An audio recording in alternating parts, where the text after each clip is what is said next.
வெண்பருத்தி நூலெடுத்து வாய் வெடிச்ச பூவெடுத்து நான் அணிஞ்சிட தொடுத்து வச்ச நடினமான மாலை இது.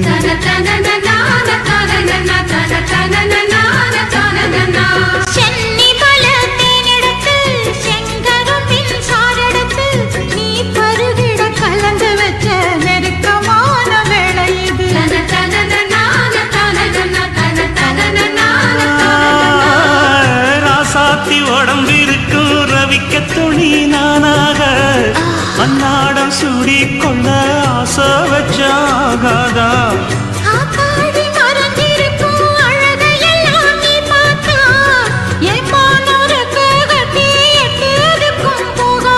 அடிச்சி சக்கரையே எட்டி நீயும் நிக்கிறியே நான் ஏங்கி ஏங்கி பார்க்கிற போறாமி பண்ணுறியே.